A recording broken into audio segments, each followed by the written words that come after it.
Good morning. This is KELOLAND on the go with all you need to know in news and weather as you start your day. Sioux Falls police are looking for the people who crashed a car into a mobile home, setting it on fire. Investigators say the car went through a T intersection on the west side of the city at about 4:30 Thursday morning. The vehicle then started on fire, the flames spreading to the home. Crews were able to wake up the family inside and get them out safely. No one was inside the car at the time. Officers say just before the crash, police had tried to pull over the car, but the driver sped away. The officers did not pursue, basically because of how fast that car took off. The officers had stopped and then doing some, research and found that the registered owner lived in an apartment complex nearby, so they were actually heading to that apartment complex to see if the car was there. That's when they came across the accident. Clemens says there's $20,000 in damage to the trailer home. Police are following up on leads to track down the two people who were in the car. A recent investigation in Rapid City led to police to a wide variety of stolen items. It all started on Wednesday when someone reported they found their stolen car. When authorities searched the storage facility, they found multiple other stolen vehicles, along with 5 guns. So far, the police have arrested 4 people, but the investigation is ongoing. South Dakota Attorney General Jason Ravnsborg insists he did nothing wrong when he asked what authorities could find on his phone during the investigation into his 2020 fatal car crash. North Dakota criminal investigators say Ravnsborg had made inquiries with staff at the South Dakota Division of Criminal Investigation about polygraph tests and forensics exams of his cell phone. The Attorney General is facing a House impeachment probe as lawmakers investigate his conduct surrounding the crash that killed Joe Beaver. Turning to weather now with meteorologist Scott Munn. Cold today, but the weekend looking warmer, Scott. Yes, it is. We are looking at temperatures to return to the 40s and 50s for tomorrow. But in the meantime, today will be a cold day, especially across eastern KELOLAND. Numbers mainly in the single digits and teens. And you throw in any amount of wind, and we know about the wind chill. Wind chills are in the minus teens and minus 20s to cover eastern and southeastern KELOLAND. The actual air temperature falling below 0 as well. 2 below in Aberdeen, 2 below in Watertown. And I think for the most part, by the time we hit the afternoon, we'll go with steady temperature, single digits and teens in eastern South Dakota, 20s and 30s today in central and western KELOLAND. More details on your forecast coming up. A controversial bill in the South Dakota legislature has been signed into law by Governor Kristi Noem.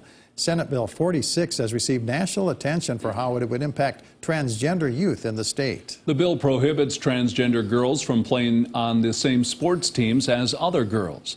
The ACLU of South Dakota says although the bill has been signed, it doesn't mean the fight against it is over. Legislation similar to Senate Bill 46 has been filed across the country in recent years and has been challenged in court.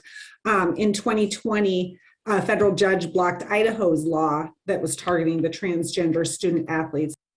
You can read Senate Bill 46 right here on KELOLAND.com. A record number of new international students arrived on the Augustana University campus this week. For Rahul Sharma, it already feels like a home away from home, even though he's only been there for a couple of days. There were several reasons he decided to come to the university, but his favorite part so far is the small class size. But especially the small class size ratio, like the 12:1 student is to faculty ratio, as well as it's a liberal arts university. So as I mentioned earlier, I am taking engineering courses as well as science, but I can go from music to economics. That's the benefit of getting into a liberal arts university. Sharma is one of 43 new international students in the spring class.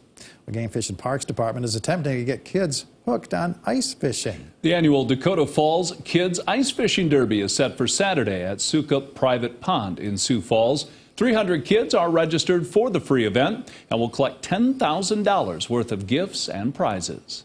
We'll just basically hand out prizes and just do a draw for random kids at the end of the event, and everybody, if you get lucky, get draw. We have shacks, we have underwater cameras, rod and reels, ice fishing rod and reel bags, the whole works.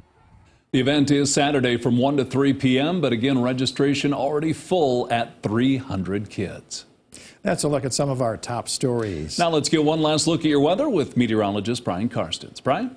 All right, weather today, well, that cold front moving through, and that is making a difference on these hourly temperatures. In Aberdeen, Watertown, basically kind of moving through the James Valley and points east. That's where the biggest effects are. We've had some flurries, too, out there. Bottom line is we'll get some recovery going West River this afternoon, but looking at middle and upper 30s from Rapid City, points south. Pine Ridge could even jet there near 40 or a little better. Sioux Falls, if we're doing well, we'll probably just recover to the middle teens.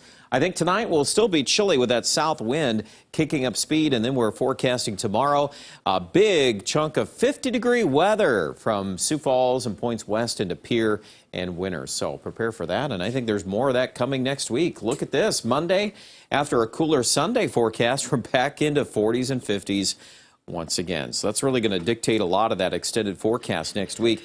In the meantime, today, looking at those low to mid-20s in the Pierre area, again, falling numbers through the single digits above and below zero in Aberdeen and Watertown today. But tomorrow, big jump, 50 Sioux Falls, back downhill to 31 Sunday. Mid and upper 40s Monday. Aberdeen is also pretty mild early next week in the at least lower to middle 40s. We may see a couple of days a little warmer than that. Any chance of measurable precipitation looks very low, maybe 20% chances by Thursday, and that's something we'll just continue to follow there. But don't expect any major changes in the weather. And Rapid City, after 40s this weekend, 50s likely on Monday. Check out the latest details with our latest weather update online at KELOLAND.com. And have a great weekend.